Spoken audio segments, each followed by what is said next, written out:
ప్రసంగం విన్నాక వెళ్ళిపోతారు, ఇంటికి వెళ్ళి పడుకుంటారు, నేను పడుకుంటాను కదా.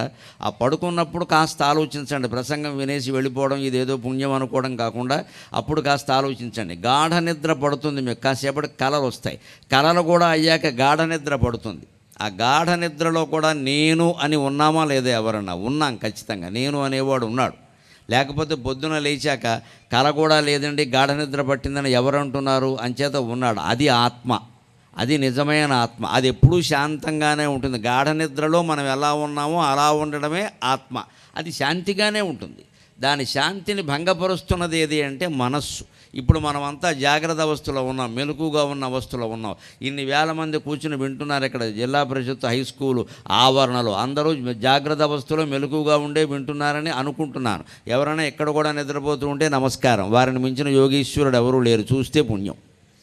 ఇంత గొడవ జరిగిన మాట్లాడుతూ ఉంటే ఇంతమంది జనసందోహంలో కూడా నిద్రపోతున్నాడు అంటే ఆయన సాక్షాత్ యోగ, ఇంకా అనుమానం ఏం లేదు. ఇంకా అంచేది అందరూ జాగ్రత్త అవస్థలో మెలకుగా ఉన్నారని అనుకుంటున్నాను. ఇప్పుడు మన మనస్సు పనిచేస్తుంది. నా మనస్సు నేను మాట్లాడే మాటల మీద ఉంది, మీ మనస్సు నేను మాట్లాడుతున్న మాటలు వినడం మీద ఉంది. ఇక్కడ ఏదో రకరకాల షూటింగులో మీటింగులో చేస్తున్న వాళ్ళు ఎవరి పనులు వారు చేస్తున్నారు. వారి మనస్సు వారి కార్యకలాపాల మీద ఉంది. ఇది జాగ్రత్త అవస్థ. రాత్రి పడుకున్నాక కాసేపటి కళలు వస్తాయి చూడండి. కళలో మనం కనిపిస్తాం ఖచ్చితంగా. మన కళలో ఇతరులు కనిపించినా కనిపించకపోయినా మనం ఉంటాం. ఇదే రూపంతో ఉంటాం, అనుమానం వెళ్ళ, వేరే రూపమేం ధరించం. కానీ ఇంకో కుక్క, ఇంకొక ఏదో ఒక విగ్రహం, ఇంకేదో దేవాలయం, ఇంకేదో చెరువు, ఇంకేదో చెట్టు, ఇంకేదో ఆడవాళ్ళు మగవాళ్ళు బొమ్మలు ఏవో కనపడతాయి. అప్పుడు కూడా మనం ఏ అవస్థలో ఉన్నాం? స్వప్నావస్థలో ఉన్నాం. అప్పుడు ఏమైంది? ఆత్మసాక్షిగా మనస్సు ఒక చిత్రాన్ని సృష్టించింది. ప్రేక్షకుడు సాక్షిగా దర్శకుడు సినిమాని సృష్టించినట్టుగా తెర మీద ఆత్మసాక్షిగా మనస్సు ఒక చిత్రాన్ని సృష్టించింది. ఆ చిత్రమే స్వప్నం, అదే కళ. ఆ కళలో ఉన్నప్పుడు మనస్సు ఉంది. అప్పుడు కూడా మనకి శాంతి లేదు, మనశ్శాంతి లేదు. అప్పుడు కూడా కింద పడుతున్నాం, మీద పడుతున్నాం, గొడవ పడుతున్నాం, అరుస్తున్నాం, ఏదో ఒకటి చేస్తున్నాం. తర్వాత ఆ కళ నుంచి బయటపడ్డాక మంచి కళ వచ్చింది, చెడ్డ కళ వచ్చింది, రకరకాలుగా మాట్లాడుతున్నాం మనం. అంచేది అప్పుడు లేదు, ఇప్పుడు ఎలాగూ లేదు. జాగ్రత్త అవస్థలో ఉన్నంతకాలం ఏమిటంటే ఈ శరీరానికి, ఈ శరీరమే మనము అనే భ్రమలో ఉంటాం. మనం జవాన్ అయితే జవాన్, మనం కిసాన్ అయితే కిసాన్. ఈ రెండు కాకపోయినా పర్వాలా. మనం వ్యాపారస్తుడైతే వ్యాపారస్తుడు, మన దుకాణం ఉంటే మన దుకాణం, వ్యవసాయం అయితే వ్యవసాయం, మొగ అయితే మొగ, ఆడైతే మా ఆడ. ఇలా ఏదో ఒకటి పెట్టుకుని మనం అంటగట్టుకుంటూ ఉన్నాం. ఏదైనా కార్యక్రమానికి పెడితే చూడండి, మనకి ఇక్కడ బ్యాడ్జీలు పెడతారు, ఇలా ఏవో తగిలిస్తారు పిన్నీసు పెట్టి. ఆ కార్యక్రమం అయ్యే వరకే అది ఉంటుంది, తర్వాత ఉండదు కదా. దానికి సంబంధించిన విషయం కాబట్టి అది ఉంటుంది అంతే. అలా పెడతారు. దీనికి సంబంధించిన వాళ్ళు వీళ్ళు ప్రధానులు అన్నట్టుగా. అలాగ భగవంతుడు మనకి భూమి మీదకి రాగానే పెట్టిన బ్యాడ్జీ ఏమిటంటే వీడో మనిషి, వీడో మగవాడు, లేదా వీధి ఆడది, వీళ్ళకి ఏదో కులం ఉంది, మతం ఉంది, ప్రాంతం ఉంది, ఆచారం ఉంది. ఇవన్నీ మనం తగిలించుకున్నటువంటి జెండాల్లాంటివి. ఇవి తొలగించుకొని క్రమంగా మనస్సు నుంచి కూడా వేరుపడి ఆత్మని పూర్తిగా అన్నింటి నుంచి వేరు చేయడం ఉందే, అదే ఆత్మని శాంతిగా ఉంచడం. అందువల్ల ఆత్మకి శాంతి కలగాలి అని కోరుతున్నాం. కానీ నిజానికి ఆత్మకి శాంతి అశాంతి అనేవి ఉండవు. ఎప్పుడూ ఆత్మ శాంతి మార్గంలోనే, శాంతి పదంలోనే ఉంటుంది, అనుమానం వెళ్ళ. అందుకని మనం గుర్తుపెట్టుకుని ప్రధానంగా ఆ శ్రద్ధాంజలి ఘటించవలసినటువంటి వీరులందరి ఆత్మలకి శాంతి కలగాలనే కోరుదాం. వాడుక ఎలా ఉందో అలాగే మనం మాట్లాడుకుందాం, అభ్యంతరం ఏం లేదు. ఇందులో మనం ప్రధానంగా చెప్పుకోవలసింది ఏమిటంటే, ఈ ప్రవచనాన్ని ప్రారంభిస్తూ నేను ఈవేళ ఒక కొత్త గేయాన్ని మీకు పరిచయం చేయదలుచుకున్నా. ఈవేళ బిపిన్ రావంత్ గారు, మరి మన ఆంధ్రుడు, చిత్తూరు జిల్లా వాసి సాయి తేజ గారు మరణించినందుకు మాత్రమే కాదు, ప్రమాదంలో దుర్మరణం పాలైనందుకు మాత్రమే కాదు మనం మాట్లాడుకోవలసింది. ఉన్న సైనిక కుటుంబాలు కూడా ఎప్పుడు ఏమవుతాయో తెలియని పరిస్థితిలోనే ఉన్నాయి. మనం అందరం ఆలోచించాలి ఈ విషయం. అందుకోసం కార్యకర్తలు ఈ నినాదంతో సభ ఏర్పాటు చేశారు. దేశభక్తి ప్రపూరిత ప్రసంగం అని కార్యకర్తలు బాగా ప్రచారం చేశారు. నాకు ఆ మాట నచ్చింది. ఇక్కడ చుట్టుపక్కల గ్రామాలన్నీ తిరిగి డోలు సన్నాయి మేళం పెట్టుకుని ఇంటింటికి వెళ్ళి ఇంట్లో పెళ్ళికి పిలిచినట్టు పిలిచాడు ఈ పెద్ద మనిషి. నాకు ఆనందం కలిగింది చూసి. ఇంత శ్రద్ధ ఉండాలి కార్యక్రమం అంటే, ఇంత శ్రద్ధ ఉండాలి కార్యక్రమం అంటే. దీనికోసం ఆయన 3 ఏళ్ల బట్టి శ్రమ పడుతున్నాడు నన్ను పట్టుకోవడానికి. కరోనాకి ముందే అనుకున్నాం, సరే నేనేదో అవన్నీ పల్లెటూళ్ళు మండలాలకు వస్తే పరిస్థితి నాకు తెలుసు ఎలా ఉంటుందో. ఫోటోలు పరిచయాలు ఎక్కువ ఉంటాయి, ప్రవచన సమయం తగ్గుతుంది. దాన్ని ఇబ్బంది పెట్టకుండా రకరకాలు చెప్పాను నేను. అన్ని ఊళ్ళు రావడం నా వల్ల కాదు. సరే, గోదావరి జిల్లాల భ్రమ ఒకటి, ఆ పైన కార్యకర్తల యొక్క భక్తి శ్రద్ధలు ఒకటి. నాకు ప్రధానంగా నన్నంటే మీరు అందరూ టీవీల్లో చూస్తారు, కానీ మరి నేను కూడా చూడాలి కదా, అనంతకోటి ప్రజా సముదాయాన్ని చూడాలని నాకు కూడా ఉంటుంది. అందుకని నా కాంక్ష ఒకటి, సామాన్య ప్రజల్ని చూడాలి, కులమత భేదం లేకుండా చూడాలి, అందరినీ కలిపి చూడాలి, ఒకే ఒక భగవత్ స్వరూపంగా చూడాలి.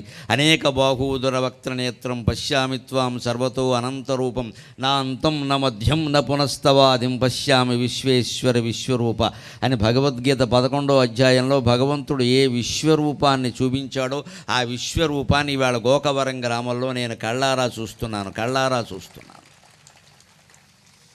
విశ్వరూపం అంటే ఆకాశంలో ఉండదండి, వైకుంఠంలో ఉండదండి. విశ్వరూపం మన మనస్సులో ఉండే భావన. ప్రతి క్షణం మన విశ్వరూపం చూడగలం.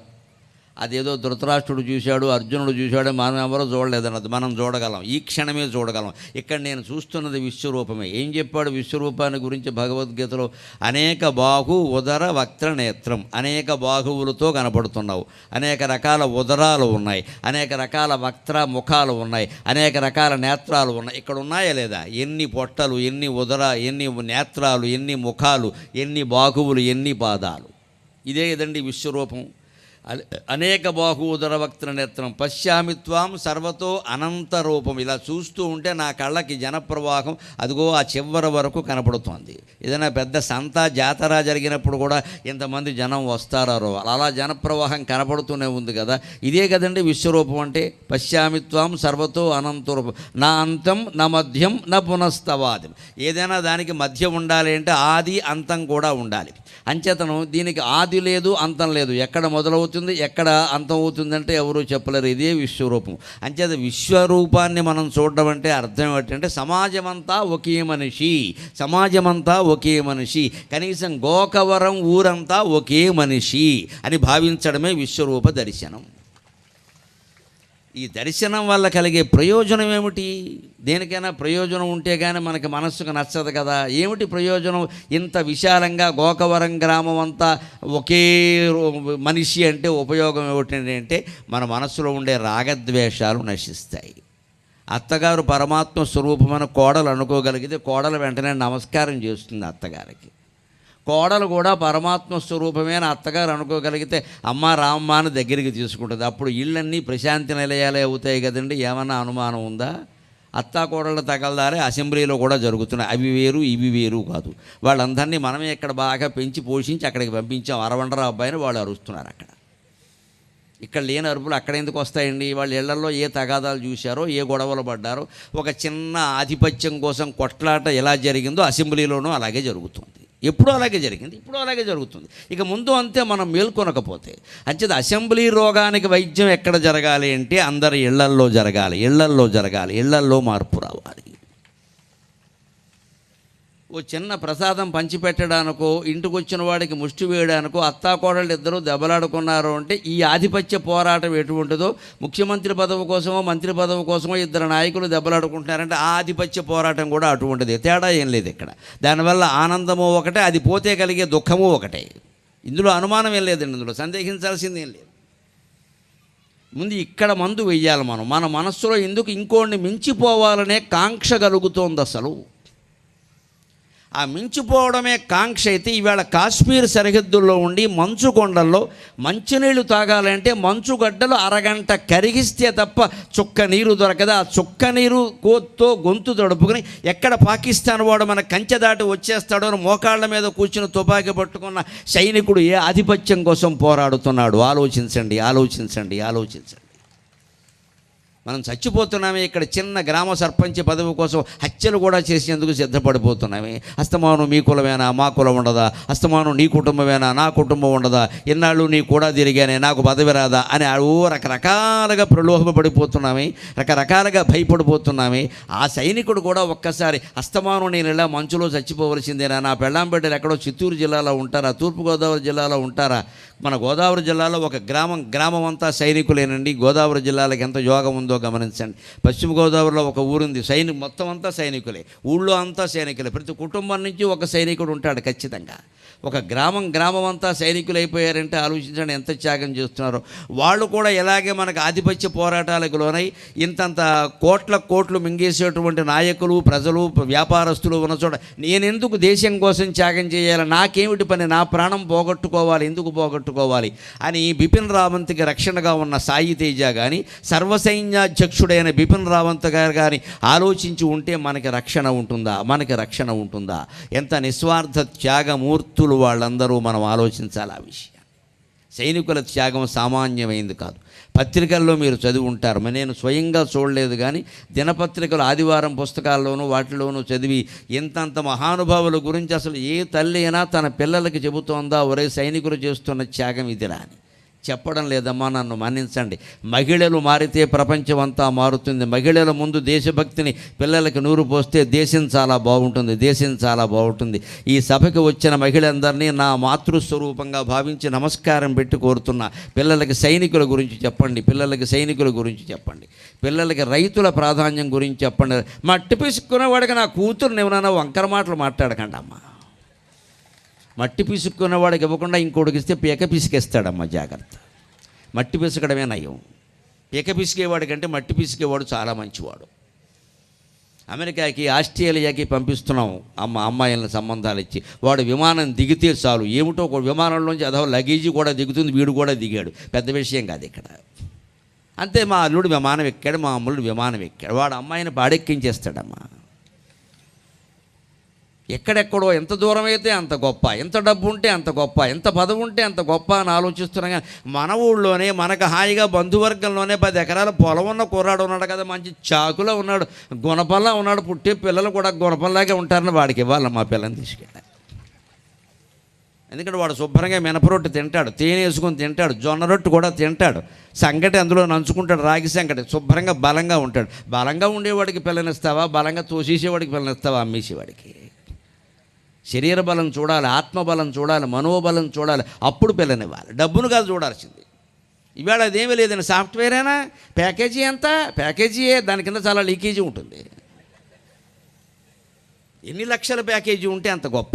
కానీ సాఫ్ట్వేర్ ఉద్యోగస్తుల్లో చాలామందికి పిల్లలు కలగడం లేదు. గమనింతురుగాక. నా పిల్లలుగానే భావించి చెబుతున్నా, వారికి కూడా విపరీతమైన ఒత్తిడికి లోనవుతున్నారు. కూర్చున్న చోటు నుంచి లేవడానికి వీల్లేదమ్మా. అందులో ఇవాళ వర్క్ ఫ్రమ్ హోమ్ వచ్చిన తర్వాత మరీ దారుణంగా ఉంది పరిస్థితి. రోజంతా అలా కూర్చోవడమే. పైగా ఇవాళ పత్రికల్లో మీరు చూసుంటారు, అలా రోజంతా కూర్చోవడం వల్ల ఒళ్ళు లావెక్కిపోయింది, మళ్ళీ దానికి సైకిల్ దొక్కుతాట. అది తద్దినమైతే ఇది అధిక మాసం తద్దినం. ఇది ఒళ్ళు లావెక్కేలా చేసుకోవడం ఎందుకు, మళ్ళీ వ్యాయామాలు ఎందుకు, ఇక్కడ పని లేక అడుసు దొక్కనేలా, కాలు గడుగనేలా అని. అదే రైతు కుటుంబాల్లో పిల్లలు ఎవరైనా అలా ఒళ్ళు పెంచే అవకాశం ఉందండి. పొలం వెళ్ళాల్సిందే, వంగోవాల్సిందే, ఎండకి ఎండిపోవాల్సిందే, వానకి తడిసిపోవాల్సిందే, చలికి వణికిపోవాల్సిందే, మధ్యాహ్నం వరకు అక్కడ ఉండాల్సిందే.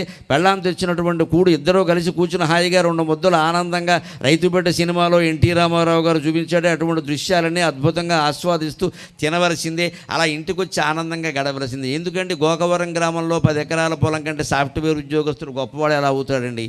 ఆలోచించండి దయచేసి. మన కళ్ళ ముందు అర్చకత్వం, పురోహిత వృత్తి ఉంటే పిల్లనివ్వట్లేదండి. మా వాళ్ళ అమ్మాయిలు కూడా సాఫ్ట్వేర్ వేసుకోవాలి, జీన్స్ ప్యాంట్ ఉండాలి, దాని నిండా కన్నాలే ఉండాలి, చినుకులు ఉండాలి, బాగా అడుక్కునే వాళ్ళ ఒళ్ళంతా కన్నాలే, వెధవసంతా మంటెత్తిపోతూ ఉంటుంది ఇలాంటి గ్యాంగం చూస్తూ ఉంటే. నాకు ఇవాళ పరమానందంగా ఉంది. ముందు కూర్చున్న వాళ్ళు అందరూ తెల్లబట్టలు వేసుకున్నారు, శుభ్రంగా కద్దరు చొక్కాలు కూడా వేశారు, బాగా తెల్ల వేసి మెరిచిపోతున్నారు, తెల్ల కొంగల్లాగా సుఖంగా ఉన్నారు. ఇక్కడ ఈ జీన్స్ ప్యాంటు 7 ఇక్కడి నుంచి పైనుంచి కిందకి అన్ని చిల్లులే, ఏం కనపడొస్తుందో తెలియదు ఇందులోంచి. ఈ చిల్లు పైగా చింపేసి ఎంత చినిగిపోతే అంత గొప్ప, అంత ఖరీదు గొప్ప. నిజానికి అమెరికా, ఆస్ట్రేలియా నేను చాలాసార్లు వెళ్ళొచ్చాను. అమెరికా ఎప్పటికో 10 సార్లు వెళ్ళాను. ఆస్ట్రేలియా కూడా సతీ సమేతంగా 2-3 సార్లు వెళ్ళొచ్చాను. వాళ్ళెవరికి ఇంత ఈ పిచ్చి వేషాల వ్యామోహం లేదండి. మన వాళ్ళే ఇలా ఉన్నారండి. వాళ్ళెవరు అలా ఉండరండి. వాళ్ళు పంచి కట్టుకోవడం, తెల్ల ప్యాంట్ వేసుకోవడం సుఖంగా భావిస్తున్నారండి. వాళ్ళు నేను ఎక్కడైనా వాళ్ళకి ప్యాంటు చొక్కాతో కనపడితే వాళ్ళు అంటారు సరదాకి, మా ప్యాంటు చొక్కాలు మేము కూడా వేయగలమండి, ఇలాగే పంచి కట్టుకుని ఆస్ట్రేలియాలో మాకు కూడా రండి మీరు అంటారు. ఎందుకంటే వాళ్ళ గౌరవం పెరుగుతుందిట ఇలా ఉంటే. ఇండియన్ డ్రెస్ అంటారు, వాళ్ళ గౌరవం పెరుగుతుంది. వాళ్ళు అదే ఆశిస్తున్నారు. మనం ఎక్కడి నుంచి ఏదో పంపిస్తే వాళ్ళు అదే ఆశిస్తున్నారు, మనం ఎలా ఉన్నాం ఆలోచన చేసుకోవాలి. అందుకోసమే ఒక్క మాట నేను చెప్పదలుచుకున్నది ఏమిటి అంటే, మీలో ఎంతమంది పత్రికలు చదివారో, సైనికుల జీవితాలు స్వయంగా చూశారో నాకు తెలియదు. నేను పత్రికల్లో చదివాను. అంతేకాదు, నా రెండో కొడుకు పిల్లనిచ్చినటువంటి మావగారు స్వయంగా సైన్యంలో పనిచేసి రిటైర్ అయినటువంటి వ్యక్తి. నేను ఆ వ్యక్తి కారణంగా ఆ సంబంధాన్ని అంగీకరించాను. నేను సైన్యంలో పనిచేసి రిటైర్ అయిన వ్యక్తి. ఆయన ద్వారా నేను ఇటీవల ఏడాదిగా మా వియ్యంకుడు గారు కాబట్టి అన్నీ పలకరించిన సైన్యం విశేషాలు ఎలా ఉంటాయి, ఎక్కడెక్కడ ఎలా ఉంటారు, మీరు ఎక్కడెక్కడ పనిచేశారు, ఆయన ఏదో ఆఫీసు పని చేసిన అంతా సైన్యంలో పనిచేయవలసింది. ఆఫీసు పని చేసిన వాళ్ళు కూడా ఏడాది అయినా తుపాకు పట్టుకోవలసింది, ఒక్క ఏడాది అయినా కనీసం లేకుండా ఉండదని అక్కడ ఆయుధం పట్టుకోవలసింది.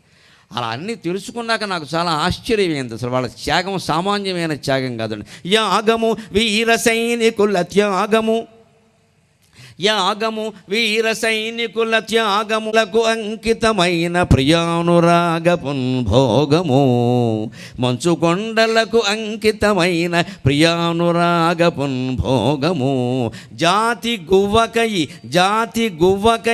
పొంగిన కండలనిచ్చు ఆ శిబిత్యాగము, జాతి గువ్వకయి పొంగిన కండలనిచ్చు ఆ శిబిత్యాగము, మౌనపానమున అచ్యుతమైన ప్రశాంతి నందెడిన్, మౌనపానమున అచ్యుతమైన ప్రశాంతి నందెడిన్. ఎవరైనా పోయారు అనగానే మౌనం ఎందుకు పాటిస్తామంటే, మనిషికి పూర్తి శాంతి లభించేది ఆ మౌనంలోనే. మౌనం అంటే ఏమిటి? రమణ మహర్షి చెబుతారు, మనందరికీ మౌనం అనగానే మనం ఏమంటామంటే మాట్లాడకుండా ఉంటే సరిపోతుంది కదండి, మాట్లాడకుండా ఉంటే సరిపోతుంది. మాట్లాడకపోవడం మౌనం కాదండి, మాట్లాడాలని అనిపించకపోవడం. ఉన్నది ఏదో వీడి దగ్గర వాడి దగ్గర కెక్కేయాలి గొడవ లేకుండా, ఎక్కడో అక్కడ ఏమీ లేకపోతే గోడ దగ్గరికి వెళ్ళి తిట్టేయాలి, 4 తిట్లు శని వదిలిపోతుంది. ఏమీ లేకుండా మనసులో పెట్టుకుని అలాగా భరించామనుకోండి, కష్టాలు బాధలు అనవలసిన మాటలు అనకుండా అన్నిటికీ భయపడిపోయి ఇది ఎందుకు అది ఎందుకు వారేమంటారు అని భయపడ్డామనుకోండి, డామ్మని వెళ్ళిపోతుందమ్మా గుండె, అనుమానం లేదు ఎక్కడ. అనవలసిన వాడిని అనవలసిందే, మొహమాటం ఏంటక్కడ, మొహం మీద అనకపోతే స్టార్ట్నైనా అనవలసిందే. వాడికి కాకపోతే వాడు గురువులకో తల్లిదండ్రులకో ఎవరో ఒకరో చెప్పాల్సిందే, మీ పద్ధతి బాగోలేదండి. లేకుండా ఎలా ఉంటామండి? ఏమీ అనకుండా లోపలే దాచుకుంటే ఏమవుతుందంటే అంతవలసిందే. ఊరుకోవడం సహనం, అది చేతకాంతనం అవుతుంది. అది ఎప్పుడు ఊరుకోవాలి అంటే, వేదాంత శాస్త్రం చదివిన వ్యక్తిగా స్పష్టంగా చెబుతున్నా, మాటకి మాట అనేసి ఆ తర్వాత 2 మాటలు మర్చిపోవాలి. అది వేదాంతం అంటే. అనకుండా ఊరుకోవడం చేతకాంతనం. మనం తప్పు చేయలేదండి, మన ఎవడో అన్నాడు, ఎందుకు పడాలి? వాడి పాపాన వాడు పోతాడు, కుదరదు. మన పాపానే వాడు పోయేలా చేయాలి. ఎందుకంటాడు? అసహనం, అది అసహనం, అనవసరం. అది అనవలసిన మాట అనేయాలి. నన్ను అనలేదు, మనం తప్పు చేయాలి. మనం తప్పు చేసామనుకోండి, హాయిగా దండం పెట్టి ఒప్పేసుకో, నిజమే అన్న నువ్వు కాబట్టి చెప్పావు, లేకపోతే నా తప్పు నాకు తెలిసేది కదా, ఒప్పేసుకోవాలి. అక్కడ కూడా మొహమాట వద్దు. మనం చేయకుండానే వాడు అపార్థం చేసుకుంటే స్పష్టం చేయండి విషయాన్ని. నువ్వు అపార్థం చేసుకుంటున్నావు అబ్బాయి, నేను ఆ పద్ధతిలో నేను అనలేదు, ఆ పని నేను చేయలేదు అని చెప్పండి. అప్పటికే ఏదో అనడానికి పోవా నీ మాట ఏమిటి అని అనేయండి ఓ మాట. ఎప్పుడు ప్రశాంతంగా ఉండాలి అంటే, వాడన్నమాట మనమన్నమాట 2 మర్చిపోయి మనసులో నమశివాయ నమశివాయ నమశివాయ, అది ప్రశాంతత. అనకుండా కూర్చుని ప్రశాంతంగా ఉందామంటే లోపల తంతూనే ఉంటుంది. ఇది ఏదో రకంగా ఎప్పుడప్పుడు రోగం వచ్చేస్తుంది ఖాయం. అంచేది అనేయడమే మంచిది, గొడవ లేకుండాను. విశ్వనాథ సత్యనారాయణ గారు 1000 పడగల్లో చెబుతున్నాడు, లోకంలో అనేక విషయాలు జరుగుతూ ఉంటే సహృదయుడైన వాడు, సంస్కర్త అయిన వాడు సహించలేట. వాడు బయటికి అన్నాడు అనుకోండి, వాడు ఉద్యోగం పోతుంది, వాడికి ఆశ్రయం ఇచ్చిన వాళ్ళు వాడిని తీసేస్తారు, వాడికి నష్టం జరుగుతుంది. మరి అంత నష్టం జరుగుతుంది కదండి, అందుకని బయటికి అనడం మంచిదా లోపల ఉంచుకోవడం మంచిదా అంటే ఆయన అన్నాడు బయటికి అనేయడమే మంచిది అన్నాడు. ఎందుకంటే బయటికంటే ఉద్యోగం మాత్రమే పోతుంది, వృత్తి మాత్రమే దెబ్బతింటుంది. లోపలే ఉంటే ఊపిరి దెబ్బతింటుంది, గుండె దెబ్బతింటుంది. అందుకని అనవలసిన మాట అనవలసిందే, మొహమాట పడద్దు. అప్పుడే జనంలో మార్పు వస్తుంది. అంతేకాదండి, ఈవేళ సమాజంలో మీరు గమనించండి, ఎన్ని దుర్వ్యసనాలు ప్రబలిపోతున్నాయండి. మన వాళ్ళు మద్యపానం దాటేసి డ్రగ్స్లోకి వెళ్ళిపోయారమ్మ, మత్తు మందుల్లోకి వెళ్ళిపోయారు. మద్యపానం చేసేవాడు ఇప్పుడు చాలా పాతవాడి కింద లెక్క, పాతచెంతగా పచ్చడి. ఇంకా తాగుతున్నావా, అప్పుడే డ్రగ్స్ మొదలెట్టలేదా, నేను మొదలెట్టేశాను అప్పుడే అనేవాళ్ళు తయారయ్యారు. వీళ్ళు మద్యపానం సమస్య కాదండి, మత్తు మందులు సమస్య, గంజాయి సమస్య. ఆ స్థితికి వెళ్ళిపోయిన సమాజం. ఎందుకంటే మద్యపానాన్ని మనం ఆమోదించేశాము. కోట్ల ఆదాయాలు వస్తున్నాయి, ఏ ప్రభుత్వమైనా ఆమోదించేస్తుంది. ఊరూరా పెట్టేస్తారు, దుకాణాలు శుభ్రంగా అమ్మేస్తారు. మళ్ళీ అప్పుడు రేపొద్దున పేపర్లో వార్తలు చూసినప్పుడు 70 ఏళ్లవాడు 5 ఏళ్ల అమ్మాయిని మానభంగం చేసేట అనగానే కౌన్సిలింగ్ ఇవ్వాలి. ఏమిస్తావు కౌన్సిలింగ్? మద్య దుకాణాలన్నీ మూసేస్తే మానభంగాలు ఆగిపోతాయి, ఖచ్చితంగా చెబుతున్నా. మద్యం ఆగిపోతే మానభంగం ఉండదు దేశంలో. చప్పట్లు కొట్టలేరు మీరు, మీకు ఎవరికి నచ్చదు ఈ మాట. ఎందుకంటే మనమే సారా వ్యాపారం కదా, మన వ్యాపారాలు దెబ్బతింటే ఎందుకు కొడతాం? బాగా జనం తాగి చెడిపోతే మనకు ఆనందంగా ఉంటుంది. అటు చెడిపోతే మనకే మన కూతురు పెళ్ళికి 3 కోట్లు ఖర్చు పెట్టాం, ఎందుకంటే సారా వ్యాపారం చేసేవాళ్ళలోనే రావాలి ఈ మార్పు. నేను చూసే చెబుతున్నాను. నిన్నగాక మొన్న 2వ తారీఖున జంగారెడ్డిగూడెంలో నేను శివపార్వతుల కళ్యాణం మీద ఆధ్యాత్మికమైన ప్రసంగం చేస్తుంటే అక్కడ కార్యకర్త నా గురించి మాట్లాడుతూ గురువుగారి మాటల యొక్క ప్రభావం చాలా ఉంది, ఆయన ఆచరిస్తున్నారో లేదో అంటారు. వినడం కాదు, ఆచరిస్తున్నారు. దానికి ఉదాహరణ నేను ఇప్పుడే రుజువు చేస్తాను. మద్యపానం గురించి గురువుగారు వేసినటువంటి చురకలు బాగా పట్టి ఒక పెద్ద మనిషి ఆయనకు వచ్చే కోట్ల రూపాయల ఆదాయాన్ని వదిలేసి మద్యపానం వ్యాపారం మానేశాడు అని చెప్పాడంటే నేను సాధారణంగా కార్యకర్తలు ఏదో కొంత అతిశయోక్తిగా మాట్లాడుతూ ఉంటారు. మేము వెనకాల అనుకుంటూ ఉంటాం ఆయన ఏదో పొగుడుతున్నాడులే అని మేము గర్వం రాకుండా నమశివాయ అనుకుంటూ ఉంటాం మనస్సులో. ఆయన ఏదో అంటున్నాడులే లేదు, ఆ వ్యక్తి ఇక్కడే ఉన్నాడు అన్నాడు కార్యకర్త. ఆయన అందరిలోంచి లేచి వచ్చాడు. నిజమే అన్నాడు. నేను సరదాగా అడిగాను, బాబు మీకు ఎంత వస్తుంది ఆదాయం అన్నాను. ఒక ఏడాదికి ఆయన వాటా కింద 2 కోట్లు వస్తుందిటమ్మా, 5గురు వాటా, అది అంటే 10 కోట్ల ఆదాయం. లాభాలు అన్ని ఖర్చులు పోను లాభాలు ఏడాదికి 10 కోట్లు. అందులో ఆయన వాటా 2 కోట్లు. 2 కోట్లు పోయినా మంచిదే, ఇంతమందికి జబ్బు తెప్పించేది నాకు డబ్బు అవసరమా అని మీ మాటల వల్ల నేను గ్రహించుకున్నానండి, మానేశాను అంటే అతను నాకు దండం పెట్టకముందే నేను ఆయనకి దండం పెట్టాను. చాలా అయ్యా, నేను కోరుకునేది ఇదే. తాగేవాళ్ళు మానేస్తే మంచిది అని దుకాణాల వాళ్ళు అంటారు. దుకాణాల వాళ్ళు అమ్మకుండా ఉంటే మేమెందుకు తాగుతామని తాగేవాడు అంటాడు. వారు తాగుతూ వీరు అమ్ముతుంటే మేమేం చేస్తామంటే శుభ్రంగా ఎక్సైజ్ పేరు మీద ఏడాదికో 25,000 కోట్లు వసూలు చేసుకుంటామని ప్రభుత్వం వారు అంటారు. మొత్తం మీద మద్యపానం ఎవరు మానిపించాలంటే శ్రీ మహావిష్ణువు దిగొస్తాడా? దుర్వ్యసనాలు ఏవి మనం మానకుండా అత్యాచారాలు జరిగాయి, అనాచారాలు జరిగాయి అంటే జరగవా? తాగిన వాడికి ఏమైనా మెదడు ఉంటుందా? అది కూతురో తల్లో మనవరాలో వాడికి తెలుసా? ఇవాళ ఆ స్థాయి దాటి మత్తుమందుల స్థాయికి వెళ్ళిపోయారే. మరి ఇంత అవినీతి దేశంలో మండిపోతూ ఉంటే, ఇన్ని దుర్వ్యసనాలతో దేశమంతా దగ్ధమైపోతూ ఉంటే మన సైనికులు ఎక్కడ ఎలా ఉన్నారు అంటే, నిన్న మరణించిన సాయి తేజ సహా ఆ రోజే మరణించిన మహానుభావుడు బిపిన్ రావంత్ సహా 43 ఏళ్ల సర్వీసులో సర్వసైన్యాధ్యక్షుడయ్యాడు. ఆయన చిన్న సైనికుడుగా ఉద్యోగాన్ని మొదలుపెట్టి వాళ్ళు ఎలాగున్నారు అంటే, యాగము వీర సైనికుల త్యాగం ఒక యాగం లాంటిది. అంతేకాదు ప్రాణ సమాన సంస్కృతి త్యాగము. సంస్కృతి అంటే సంసారం, సంస్కృతి కాదు, ఇక్కడ కల్చర్ కాదు, సంస్కృతి సకారానికి రుత్వం అన్నమాట. సంస్కృతి అంటే సంసారం, ప్రాణప్రదమైన సంసారానికి దూరంగా ఉన్నారు వాళ్ళు. మనం ఉండగలమా? కొత్తగా పెళ్ళైన వాళ్ళని ఆషాఢ మాసం కాస్త దూరంగా ఉండమంటేనే ఏమైనా అవకాశం ఉందా అంటాడు. ఇక్కడ ఓ నెలలు ఉండలేడు ఈ పెద్ద మనిషి. మళ్ళీ ఇదే పెద్ద మనిషిని 3 ఏళ్ళై పెళ్ళయ్యాక ఏమయ్యా మీ ఆవిడ ఎక్కడుందంటే నాకేం తెలుసు అంటాడు. పట్టించుకో మానేశాడు. అయిపోయింది, మోజు తీరిపోయింది. ఇంకా పెళ్ళైన మొదటి సంవత్సరం భార్య మాట భర్త వింటాడు, 2వ సంవత్సరం భర్త మాట భార్య వింటుంది, 3వ సంవత్సరం నుంచి వీళ్ళిద్దరూ ఒకళ్ళ మాట ఒకళ్ళు వినరు, వీళ్ళిద్దరి మాటలు ఇరుగు పొరుగు వింటూ ఉంటారు. మరి మన భార్యా పిల్లలను వదిలిపెట్టి దూరంగా ఉండడానికి మనం ఎంత బాధపడతాం కదా. ఏ మేస్టార్నో లేకపోతే ఇంకెవరినో ఉద్యోగస్తున్నో ప్రభుత్వం వారు అత్యవసరమై బాబు రాజమండ్రి కాదు రంపచోడవరం వెళ్ళి పని చేయవయ్యా అనగానే వెంటనే ఎమ్మెల్యే గారిని పట్టుకుంటాడు కదా. నాకు కుదరదండి, మా ఆవిడ ఎక్కడ ఉందండి, మా పిల్లలు ఎక్కడ చదువుతున్నారని, చదువులు చెడిపోతాయండి, నా జీవితం అంతా నాశనం అయిపోతుందని మాట్లాడతాడు కదా. మరి రంపచోడవరంలో ఎవరు పని చేయాలండి? ప్రతి బదిలీకి మనం రికమెండేషన్లు చేయించి నాయకులు వెనకాల తిరిగితే వాళ్ళ అవసరాల కోసం వాళ్ళు ఏవో చేయిస్తూ ఉంటే రంపచోడవరంలో ఎవరు పని చేయాలి? మారేడుమిల్లిలో ఎవరు పని చేయాలి?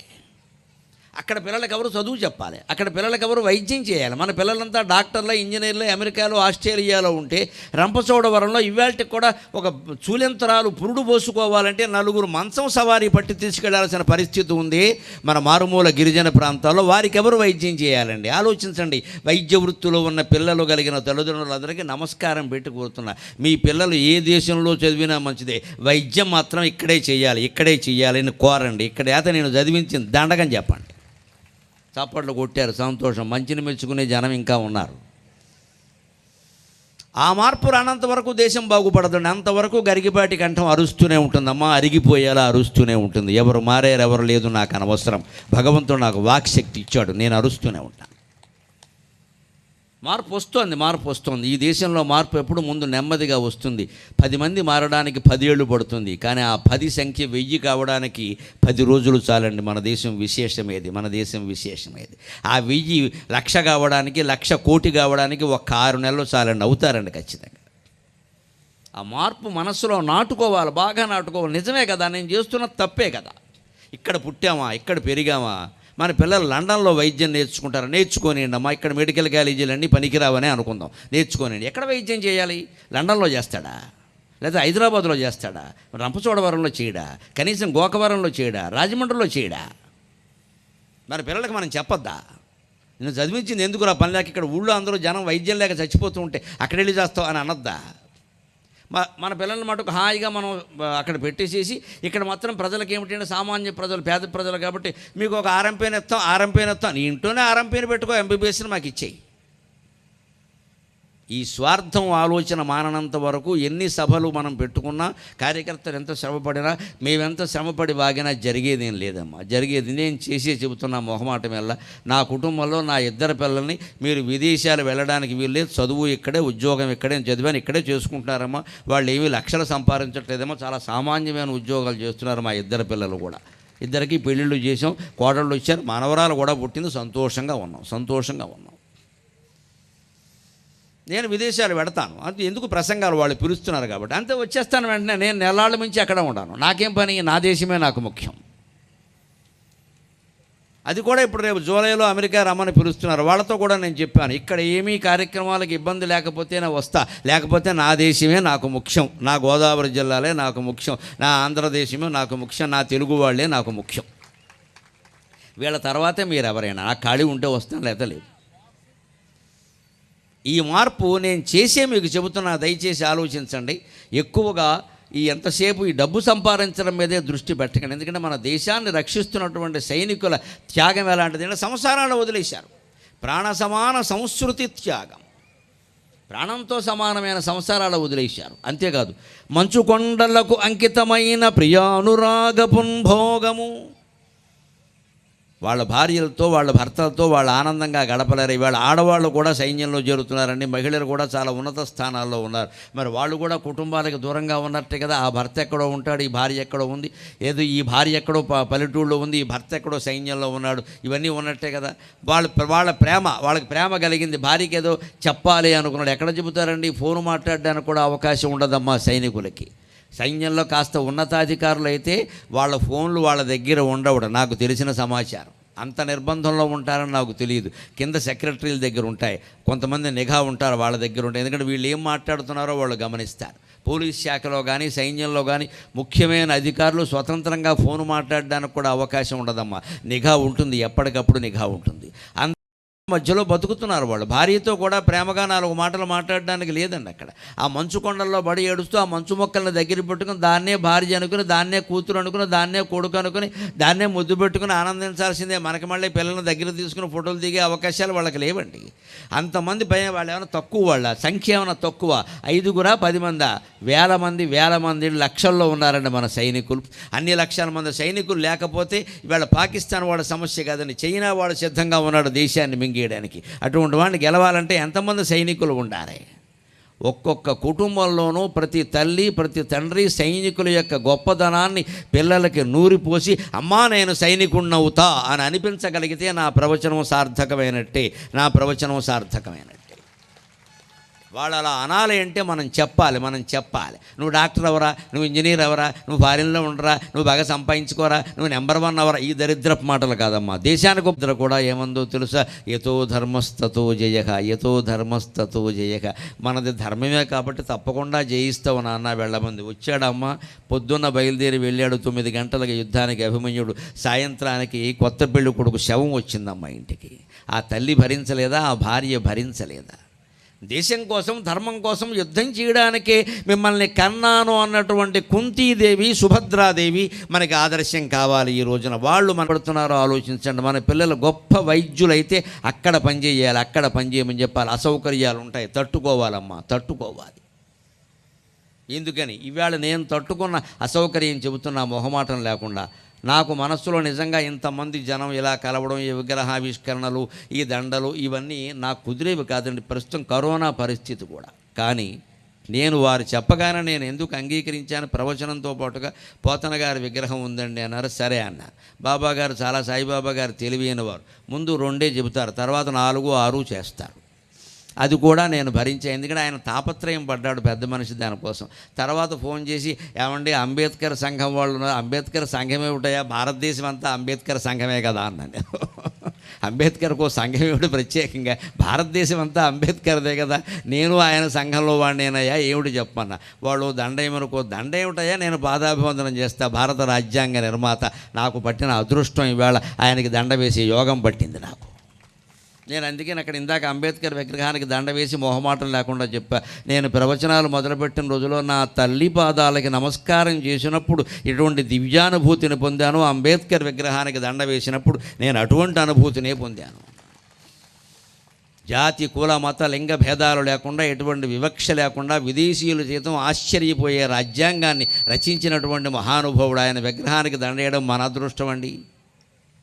ఇవాళ ఇవన్నీ నిజానికి ఒక ప్రవచనకర్తకి మీరు ఆలోచించండి, ఇవన్నీ ఇబ్బందిగా ఉంటాయి. మేము నేరుగా వేదిక దగ్గరికి వస్తాం, కూర్చుంటాం, మాట్లాడతాం, 2 గంటల ప్రసంగం వెళ్ళిపోతాం.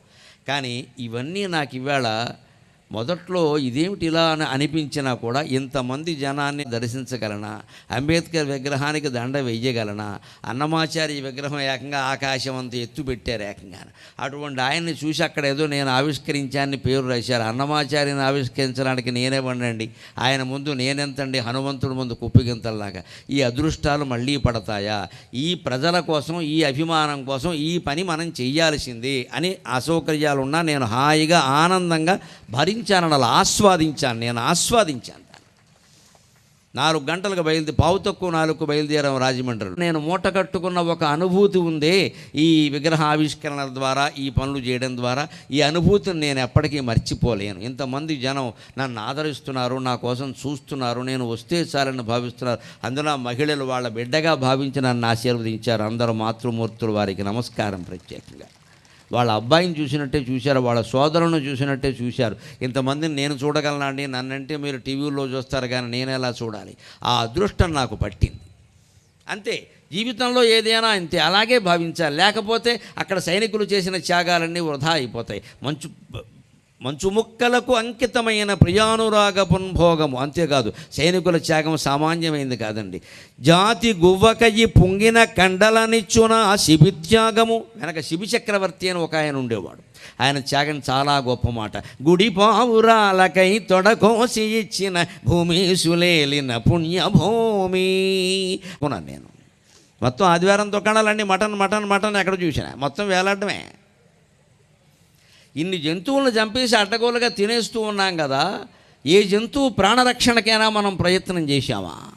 ఈ దేశాన్ని పాలించే రాజు శిబి చక్రవర్తి ఒక పావురాన్ని డేగ తరుముతూ ఉంటే ఆ పావురం వచ్చి ఆయన కాళ్ళ మీద పడింది. అన్ని పావురాల్ని ఆయన రక్షించకపోవచ్చు, కానీ కాళ్ళ మీద పడింది. రాజు అంటేనే రక్షించేవాడు, అందుకని పావురానికి ఆయన అభయం ఇచ్చాడు. డేగ వచ్చింది వెనకాల, వెంటనే పావురాన్ని ఒళ్ళోకి తీసుకున్నాడు. పావురం చాలా ఆనందంగా ఉంది, రాజుగారు ఒళ్ళో ఉన్నాను, రాజుగారు ఒళ్ళో ఉన్నాను, నాకేమిటి, రాజుగారు ఒళ్ళో ఉన్నామంటే డీజీపీ గారి దగ్గర ఉన్నట్టే, ఇంకా మనకేమిటి భయం, అందుకని హాయిగా ఉంది. కానీ కాసేపటికి డేగ వచ్చి, రాజా ఇది నేను వేటాడుతున్న పావురం, 2 రోజులు వేటాడితే నాకు ఆహారం దొరికింది అని మనుష్య భాషలో చెప్పింది. అంటే అవి దేవతలు, ఆ డేగ ఇంద్రుడు, ఆ పావురం అగ్ని. ఈయన్ని పరీక్ష చేయడానికి వచ్చారు. ఈయనకు ఆ విషయం తెలియదు, అందుకే నేను పద్యంలో గుడి పావురాలు అన్నాను. దేవతలు ధరించినటువంటి రూపాలు అవి. అందుకని మనుష్య భాషలో మాట్లాడుతూ, నన్ను వేటాడుకున్న పావురం నీ నోటికాడ కూడు లాక్కుంటే నీకు ఎలా ఉంటుంది, నీ నోటి దగ్గర అన్నం లాక్కుంటే నీకు ఎలా ఉంటుంది, మరి నాకేనా అంతే కదా అంటే శిబి చక్రవర్తి అన్నాడు, అయ్యా నిజమే, నాకు ధర్మం తెలుసు, రాజ్యంలో ప్రజలతో పాటు జంతువులకు కూడా నేను రాజుని, సర్వాధికారి అంటే అర్థం ఏంటి, జంతువులను వదిలేస్తావా? అందుకనే ప్రభుత్వాల్లో ఉన్నవాళ్ళు గుర్తుపెట్టుకోవాలి, మానవుల ప్రయోజనాలు ఒక్కటే కాదు, నదులు, కొండలు, చెట్లు, వీటన్నిటినీ కాపాడడం ప్రభుత్వం బాధ్యతే. పర్యావరణ పరిరక్షణ ప్రభుత్వం యొక్క ప్రథమ బాధ్యత, ప్రధాన బాధ్యత. అన్నిటికీ ప్రభువే. ప్రభువు అన్నవాడు ఎప్పుడు అన్నిటికీ ప్రభువే, కొన్నిటికి ఉండదండి. అందుకని పావురానికి కూడా నేనే రక్షకుండా కదా, నేను రక్షించాలి కదా, అన్ని పావురాల్ని నేనేం రక్షిద్దామని ప్రయత్నం చేయలేదే, నా కాళ్ళ మీద పడిన దాన్నైనా నేను రక్షించాలి కదా అంటే ఆ డ్యాగంది, నేను 2 రోజులు కష్టపడి వేటాడాను, నా ఆహారం లేకపోతే నేనేం చేయను, నన్ను రక్షించడం నీ పూచీ కదా అని తర్కం ఇలాగే ఉంటుంది. వెంటనే రాజు అన్నాడు, డ్యాగా నీకు మరో పావురం దొరికే అవకాశం ఉంది, ఈ పావురానికి మరో ప్రాణం ఉండే అవకాశం లేదు కదా అన్నాడు. అది ధర్మ సూక్ష్మం అంటే, అది ధర్మ సూక్ష్మం అంటే. అది ధర్మం వేరు, ధర్మ సూక్ష్మం వేరు. ధర్మం వేరు, ధర్మ సూక్ష్మం వేరు. సూక్ష్మం ఎలా ఉంటుంది అంటే, నిజమేనయ్యా నీ వేటాడుకున్నావు, నేను కాదని అనడం లేదు, కానీ ఒక పులి మేకని చంపేస్తూ ఉంటే మనం పనిగట్టుకుని రక్షించక్కర్లేదండి. అడవులకు వెళ్ళి రక్షించడం మన వల్ల కాదు, పులి మన చంపుతుంది. మనం చూస్తే చేయగలిగితే ఆ ప్రయత్నం చేయొచ్చు. లేదు, దేశంలో అడవుల్లో ఎన్నో పులులు ఎన్నో మేకల్ని ఇతర మృగాలని చంపితే మనం తుపాకీ పట్టుకుని వెళ్ళకూడదు, అది కుదిరే పని కాదు. పులులు ఉండవలసిందే, మేకలు ఉండవలసిందే, వాటి కర్మకి పోతే మనం చేయలేము ఇక్కడ.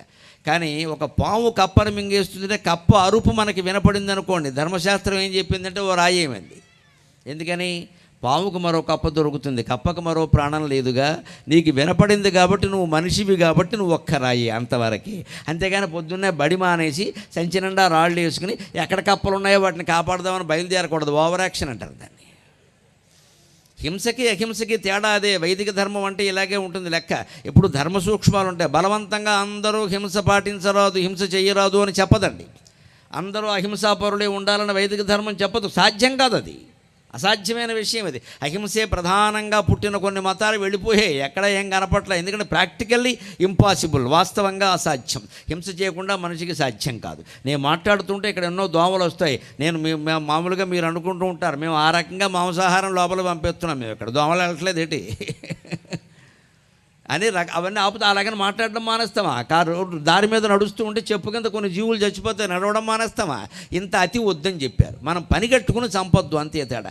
అందుకని రాజు వాదనకు ఆశ్చర్యపోయి డ్యాగా అంది, నాకు తగిన మాంసం ఉంటే ఈ పావురం నాకెందుకయ్యా అంటే, రాజు చూడండి ఆయన తలుచుకుంటే ఎవడు రాడండి, ఎవడికో నేను 10 లక్షలు ఇస్తానయ్యా నీ కుటుంబ పోషణ నేను చూస్తానంటే మనిషే వస్తాడు. ఆ రాజు అనుకున్నాడు, ఎవరినో పిలవడం ఏమిటి, ఈ పావురం కోసం నేనే త్యాగం చేయాలి కదా అని తన తొడ కోసి మాంసం తక్కెట్లో వేసి పావురం అంత మాంసాన్ని తూచే ప్రయత్నం చేస్తే ఎంతకీ తోగలేదండి, ఎంతకీ తోగలేదు. దేవతల పరీక్ష సామాన్యమా? చివరికి ఇక ఒంట్లో మాంసం అంతరించిపోతుంటే ఏం చేయలేక భట్టులను పిలిచి నన్నే అందులో కూర్చోబెట్టండి అన్నాడు. అది నా దేశాన్ని పాలించిన రాజు చేసిన త్యాగం. నా దేశం అటువంటిది, నా చరిత్ర అటువంటిది, నన్నే అందులో కూర్చోబెట్టండి అన్నాడు. అప్పుడు అగ్నిదేవుడు ఇంద్రుడు ప్రత్యక్షమై, రాజా నీలాంటి రాజులు ఉండాలయ్యా దేశానికి, ప్రపంచానికి అంతటికీ ఆదర్శమైన వాళ్ళు, మేము నిన్ను ఆశీర్వదిస్తున్నామని ఆశీర్వదించి వెళ్ళిపోయారు. అందుకని ఇక్కడ నేను జాతి గువ్వకయ్యి పొంగిన కండలనిచ్చున శిబిత్యాగము అన్నారు. జాతి అంతా ఒక పావురం అనుకుంటే ఆ పావురం కోసం తన మాంసాన్ని త్యాగం చేసినటువంటి శిబి చక్రవర్తిలాగా ఇవాళ మొత్తం భారత జాతిని కాపాడడానికి తమ శరీరాలు ఖండాలు అయిపోయినా కూడా త్యాగం చేశారండి. హెలికాప్టర్ ప్రమాదంలో మరణించిన మహానుభావులు అందరూ అటువంటి వాళ్ళే. వారికి భక్తి శ్రద్ధలతో మనం నమస్కారం చేయాలి.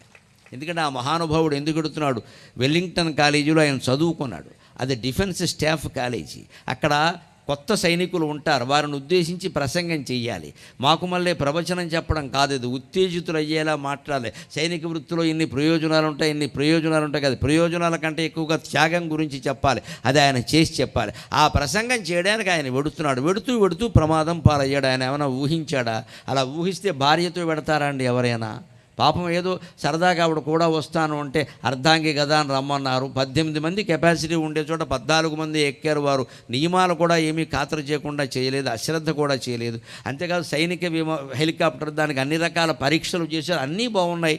దురదృష్టం ఆయుర్దాయం లేదు, అంతే తేడా. ఇక మనం మాట్లాడుకోవలసిందే లేదు. అంతటి త్యాగం చేసిన వాళ్ళ గురించి మనం నిజంగా నివాళి అర్పించాలి అంటే చేయవలసింది ఏమిటయ్యా? 2 పనులు. ఒకటి మౌనం పాటించాం మనం, మౌనపానమున అత్యుతమైన ప్రశాంతి నందడిన్. రెండవది రెండవ పని ఏమిటంటే మన పిల్లలకి ఆ త్యాగాల గురించి చెప్పాలి. ఇక్కడ నా మాటలు విన్న వాళ్ళందరూ ఇది 2 గంటల ప్రసంగంలో నేను జవాన్ కిసాన్ 2 విభాగాలు చేసుకుని చెబుతాను కాబట్టి గంట సేపు జవాన్ గంట సేపు కిసాన్ అనుకుంటే ఈ విన్నటువంటి మాటల్లో మీకు బాగా నచ్చినవి మీకు అర్థమైనవి మళ్ళీ మీ పిల్లలకి రాని వాళ్ళందరికీ చెప్పండి. ఆ తర్వాత యూట్యూబ్లో ప్రసారం అవుతాయి. గరికపాటి నరసింహరావు అఫీషియల్ అన్న దాంట్లో అన్నీ ఎప్పటికప్పుడు ప్రసారమే వస్తాయి. ఇది కూడా 4 రోజుల్లో సంస్కరించిన తర్వాత అది ప్రసారం అవుతుంది. అక్కడ చూపించండి పిల్లలకి ఇలా ఉంటుందని. ఇవాళ నేను ఎంత ఆశ్చర్యపోతున్నాను అంటే మొత్తం కనపడి మేము వింటున్నాం అని చెబుతున్న వాళ్ళు 20 నుంచి 40 ఏళ్ల వాళ్ళు ఎక్కువ. 20 నుంచి 40 ఏళ్ల వాళ్ళు ఎక్కువ. నాకు నమ్మకం ఉంది దేశం బాగుంటుంది. 20 ఏళ్ల క్రితం నేను అవధానాలు మొదలుపెట్టినా, 10 ఏళ్ల క్రితం ప్రవచనాలు మొదలుపెట్టినా నాకు ఒకటే నమ్మకం, మా అమ్మ చెప్పిందే నమ్మకం. మా అమ్మకి నేను నమస్కారం చేసినప్పుడు నా మెడలో ఈ కండువా వేసి నేను కండువా కింద వేయట్లేదురా, ఇది జాతీయ జెండా అని నీకు వేస్తున్నాను అని చెప్పింది ఆవిడ. అది నాకు మనస్సులో ఉండిపోయింది బాగా. ఇది జాతీయ జెండా అని చెప్పి వేసింది. అందుకని జాతిని రక్షించడం, దేశభక్తిని గురించి చెప్పడం నా కర్తవ్యం. కాబట్టి నా ప్రవచనాల్లో ఎప్పుడూ దైవభక్తి ఎంత ఉంటుందో దేశభక్తి అంత ఉంటుంది, కర్తవ్యం అంత ఉంటుంది. ఖచ్చితంగా పుణ్యం ఎంత ఉంటుందో కర్తవ్యం అంత ఉంటుంది నాది. దైవభక్తి కంటే దేశభక్తి ఎక్కువ. అందుకని ఇది మీ పిల్లలకి మీరు చెప్పగలిగితే, ఇది మళ్ళీ వాళ్ళ మనసులో నాటుకునేలా చేయగలిగితే దేశంలో అవినీతి పోవడం అనేది పెద్ద సమస్య కాదు. అవినీతికి మూలం అజ్ఞానం. గమనించాలి మనం. అవినీతికి మూలం ఏదో స్వార్థం కాదండి, అజ్ఞానం. అజ్ఞానం అంటే ఏమిటో తెలుసా? మనిషి ఎంతసేపు ఈ దేహమే నేను అనుకుంటాడు. ఇదే అజ్ఞానం. అందుకోసమే దేహం కోసం, దేహ బంధాల కోసం ఇన్ని 100 కోట్లు సంపాదిస్తున్నాం. లేకపోతే అవినీతి ఎందుకండి? లక్షల కోట్లు సంపాదించిన వాడినైనా మీరు చూడండి, 2 పూట్ల అన్నం తింటున్నాడా? లేదే. ఒక పూట తింటాడు, ఒక పూట చపాతి. ఈ చపాతీకి ఇన్ని 100 కోట్లు ఎందుకే? పని లేక. అది తిన్నది అరగదు మళ్ళీ. పోనీ సరైన బట్టలు కట్టుకున్నాడా? మీరు అవినీతి పరులు అని పేరు పొందుతున్న నాయకులను కూడా చూడండి, మామూలు బట్టలోనే ఉంటారని. ఏం పెద్ద ఫ్యాషన్ డ్రెస్సులు ఏమి ఉండవు, వాళ్ళకి అవకాశం లేదండి. పోనీ రాత్రి ఏమైనా పడుకోగానే నిద్ర పడుతున్న పట్టదండి. ఎందుకంటే మంచం కింద డబ్బే, మరుగుదొడ్లోనూ డబ్బే. నిద్ర ఎలా పడుతుంది? ఎప్పుడెప్పుడు రైడింగ్ చేస్తాడో తెలియదు. వెంటనే వీడికి కళ్ళు తిరిగిపోతూ ఉంటే మురిచిపోతూ ఉంటాడు. ఎందుకంటే మరి దొంగ పని చేసిన తర్వాత అలాగే ఉంటుంది. అంచేత అజ్ఞానం అవినీతికి మూలం మనం గ్రహించాలి. గ్రహించవలసిన జ్ఞానం ఏమిటంటే, ఎంత డబ్బు సంపాదించినా నాకు తినడానికి లేనప్పుడు, ఉండడానికి లేనప్పుడు, నిద్ర పట్టనప్పుడు, నిత్యం భయంతో చచ్చిపోయేటప్పుడు ఈ డబ్బు నాకెందుకు అని గ్రహించడమే జ్ఞానం. అప్పుడు ఖచ్చితంగా మనిషి నీతిమంతంగానే ఉంటాడు, అవినీతి పని చెయ్యడు.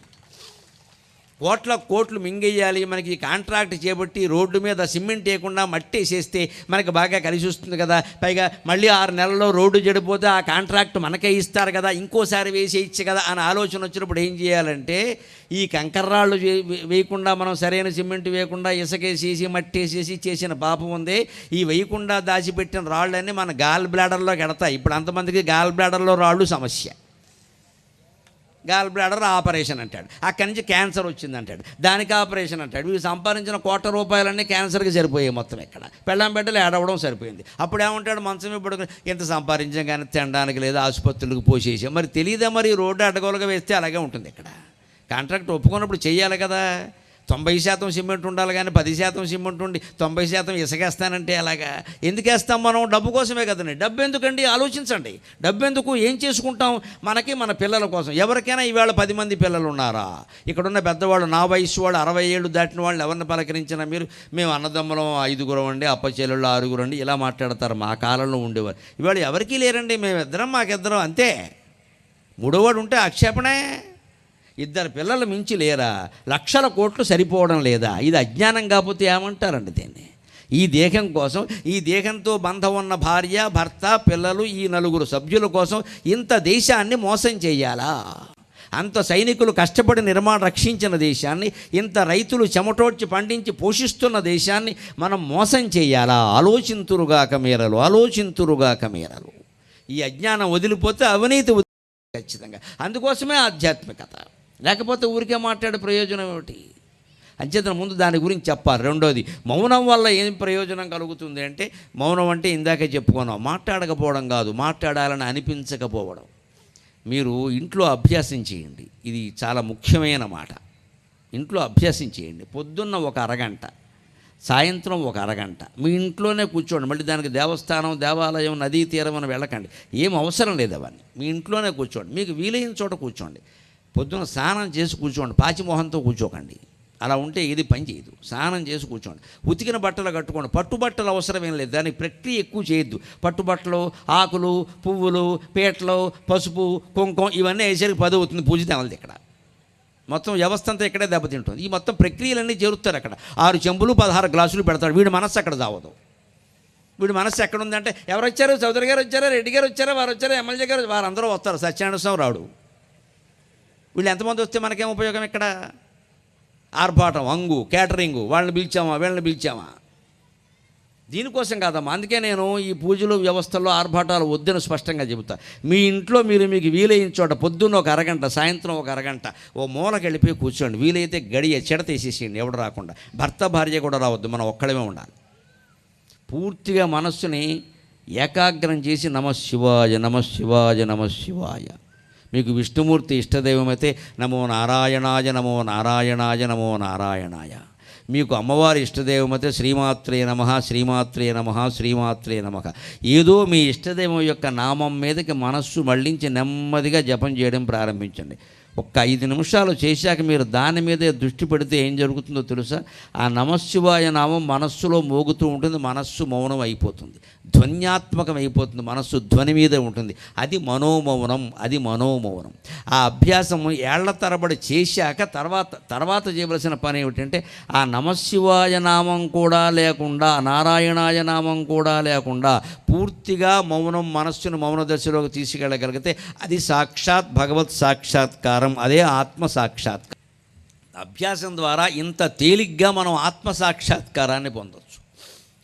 ముందు ఒక రూపాన్ని ధ్యానించడం, తర్వాత ఆ భగవంతుడు నామం మీద దృష్టి పెట్టి నామధ్యానం చేయడం, తర్వాత నామరూపాలు రెండూ విడిచిపెట్టి దానికి ఆ నామం ఎక్కడి నుంచి ధ్వనిస్తుందో, ఆ రూపం ఎక్కడి నుంచి స్ఫురిస్తుందో అక్కడ దృష్టి పెట్టడం. పెడితే అది మౌనం, మనస్సు పూర్తిగా మౌనంలోకి వెళ్ళిపోయింది. అది గొప్ప ప్రశాంతినిస్తుంది. అక్కడ మీరే భగవంతుడు. ఆ భగవంతుడు వేరే ఎక్కడో లేడు. గుళ్ళో ఉన్న భగవంతుడు ఈ ఆత్మకి ప్రతిరూపం అంతే. నువ్వే స్వయంగా దేవుడు అని తెలుసుకుంటావు. ఇంక నీకు ఉండమన్నా ఈ కోరికలన్నీ ఉండవు. ఇక్కడ ప్రశాంతంగా ఉంటావు. నీకు వెళ్ళాలనిపిస్తే వెడతావు, లేకపోతే లేదు. ఎవరన్నా పిలిస్తే, అవసరం అనిపిస్తే వారి కోసం పెడతాం, మన కోసం మనం చెయ్యం. డబ్బు సంపాదన అంతే, బంధాలు అంతే, మమకారాలు అంతే, చేయవలసిన పనులు అంతే. అంత దివ్య స్థితికి చేరుకుంటాం. మౌనం అంత గొప్పది.